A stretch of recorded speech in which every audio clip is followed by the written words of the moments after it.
Europe 1, William Galibert. Heureux les pauvres, ils pourront bientôt voyager en autocar grâce à Emmanuel Macron. Et heureux les clients de la SNCF, membres de l'alliance Rail Team. Allez savoir ce que c'est. Clients qui doivent eux-mêmes imprimer leur billet ID-TGV. Drôle d'époque, peut-être pas si marrante en fait, où le service public ferroviaire se délite en même temps que les rames crasseuses des trains déclassés sur les lignes régionales. Bonsoir Benoît Dutertre. Bonsoir. La nostalgie des buffets de gare, c'est un essai paru aux éditions Payot. Lettre d'amour au train, aux gares, à l'imprévu, à la poésie du voyage, mais aussi réquisitoire assez implacable contre ce qui ressemble de moins en moins à un service fait pour le public. Benoît Dutertre, il est loin, le temps du saucisse purée au buffet de la gare avant de partir en vacances, hein? Oui, il est loin, faut peut-être pas idéaliser, mais enfin, si vous voulez, c'est vrai que j'ai mis le mot nostalgie dans le titre parce que ça m'intéresse de comparer le passé avec le présent, et on voit que dans cette époque qui ne parle que de progrès, il y a quand même beaucoup d'éléments du plaisir du voyage, et notamment du voyage en train, qui ont simplement été sacrifiés sur l'hôtel, du TGV, la rentabilité à tout prix. Et ça concerne les buffets de gare, comme je l'ai dit dans le titre, mais ça concerne aussi les lignes secondaires, ça concerne la possibilité d'entrer au dernier moment dans un train sans avoir réservé de billets, ça concerne tout ce qui rendait le voyage en train finalement si pratique, si accessible et si agréable. Et ça commence par ces gares qui deviennent des jumelles, des pâles photocopies, l'uniformisation et ces boutiques qui se ressemblent un peu toutes. Ah oui, alors évidemment, je me suis beaucoup intéressé, moi, parce que je la fréquente beaucoup à la transformation de la gare Saint-Lazare. Et c'est vrai qu'on nous a fait attendre pendant presque des années avec des grandes bâches blanches, comme on fait maintenant, cette surprise merveilleuse d'une nouvelle gare qu'on allait découvrir, une gare extraordinaire, ultra-moderne. Et qu'est-ce qu'on a découvert? On a découvert une espèce de supermarché avec l'alignement des marques qu'on voit dans n'importe quelle rue, dans n'importe quelle grande surface du monde. Si c'est ça, la merveilleuse gare Saint-Lazare, moi, j'aime pas tellement.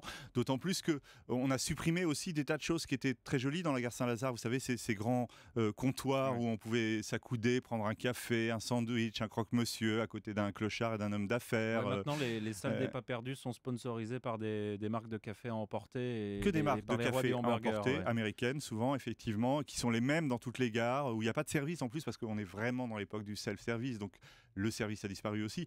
Alors quand vous êtes là avec votre valise et que vous devez aller faire la queue dans un de ces cafés dont je tairai le nom pour essayer d'avoir une boisson, il faut en plus donner votre prénom. J'ai remarqué, c'est pas très drôle à côté de s'asseoir simplement dans un joli buffet de gare et d'attendre qu'on vienne vous servir. Bon, il y a une part d'anecdotique, mais c'est pas juste le livre d'un quinca un peu nostalgique et un peu ronchon. Il y a du fond, vous l'avez dit, sur la transformation de la SNCF. Et c'est vrai que quand on regarde quelques décennies en arrière, on voit le tarif unique au kilomètre. C'était quelque chose d'assez merveilleux, ça. Il y a une vraie analyse qui est pas l'analyse d'un spécialiste des trains, mais l'analyse d'un usager très fervent que je suis. J'ai toujours beaucoup pris le train. Je sais même pas conduire une voiture. J'adore ça. Et c'est vrai que on voit le sacrifice de la notion de service public à travers notamment la suppression du prix unique du kilomètre, qui était le principe même du service public. C'est-à-dire que le voyageur de Lozère ou de Paris avait exactement en principe les mêmes facilités. L'idée que certaines lignes qui rapportaient devaient compenser celles qui coûtaient de l'argent. Celles qui coûtaient. C'était l'idée même du service public. Aujourd'hui, il faut que chaque ligne, en théorie, soit rentable. Il n'y arrive pas d'ailleurs parce qu'en même temps, la SNCF perd de l'argent.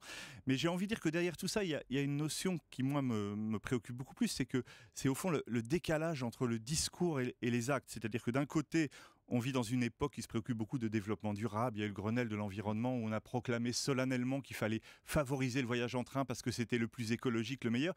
Et qu'est-ce qu'on fait? On proclame d'un côté cette intention, il faut favoriser le voyage en train, et de l'autre côté, on laisse la SNCF gérer ce service comme une entreprise privée, même si ça porte toujours le nom d'un service, et donc rendre le voyage en train en réalité plus difficile, plus cher et plus compliqué. C'est l'arrivée du TGV qui a créé ce système à deux vitesses, un peu ou pas? Oui, parce que le TGV a été l'instrument du nouveau système, du système de la rentabilité absolue, du remplissage maximum.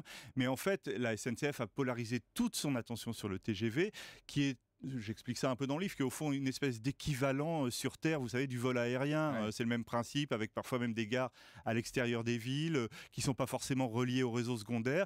Et donc, ça a coûté tellement cher que dans le même temps, la SNCF a laissé complètement tomber le réseau secondaire. On en voit les résultats aujourd'hui. Et elle l'a laissé tomber ou abandonné plus ou moins aux régions, qui, dans la situation financière où on est, ont de moins en moins de moyens elles-mêmes. Et donc voilà, les choses se délitent. Et c'est quand même la beauté du réseau secondaire, faire, c'est pas seulement d'aller très vite d'un point important à un autre, mais c'est aussi d'irriguer tout le territoire et de pouvoir aller dans une petite ville assez facilement et pas par un autocar qui prend 2 fois plus de temps, qui est 3 fois moins confortable et qui pollue beaucoup plus. Je crois que vous revenez, Benoît Dutertre, de l'Est de la France. Là. Vous êtes arrivé d'une gare juste avant de nous rejoindre dans ce studio. À l'instant, Est-ce que ça s'est bien passé ? Non, le train que je devais prendre aujourd'hui a été annulé. Il a été remplacé par un autocar, comme c'est le cas de plus en plus régulièrement sur la ligne Paris-Saint-Dié. Alors, effectivement, M. Macron nous dit c'est formidable, les autocars, etc. C'est plus rentable, etc. Mais on ne peut pas parler simplement en termes de rentabilité. C'est la qualité du transport dans un monde civilisé que j'espère nous sommes encore qui est en question. Et rouler en car, je le répète, c'est pas pareil que de rouler en train, de pouvoir dormir, de pouvoir se déplacer, de pouvoir manger, de pouvoir travailler. Tout ça, on peut le faire dans un train, on ne le fait pas dans un car. Et puis Guillaume Pépi, qui était dans ce studio il y a 2 jours, a annoncé la création d'Idébus, filiale autocar de la SNCF, qui sera mise en place dès le mois de septembre. C'est vrai que dans le TGV, on est aussi habitué à quelques scènes assez étranges vues de loin maintenant, mais qui font partie de notre quotidien. Ces files interminables d'attente façon soviétisme et tickets de rationnement pour avoir le droit d'avoir un sandwich et un petit café. C'est ce genre de scènes qui nous sont devenues familières. Voilà, alors j'essaie en même temps de raconter les choses avec un peu d'humour dans le livre, parce que tout ça est assez déprimant, mais en même temps, si on n'en rit pas, c'est pas bien.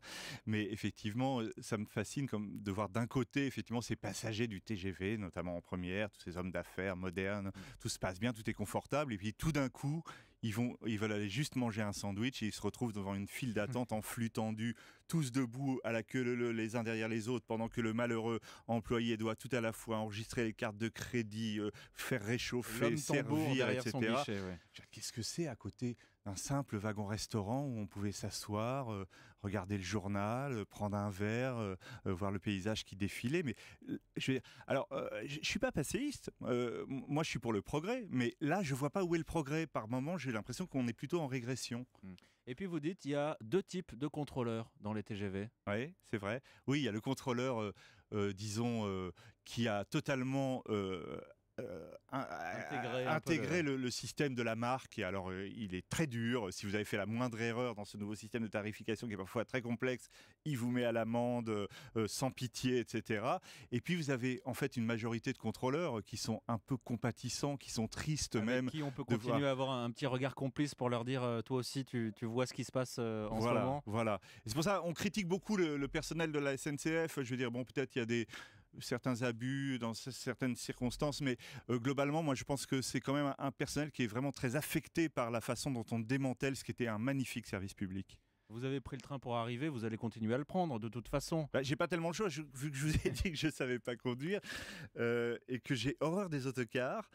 Donc oui, ça va pas être simple, ou alors je vais finir par ne plus bouger du tout. Je sais pas, faut que je réfléchisse.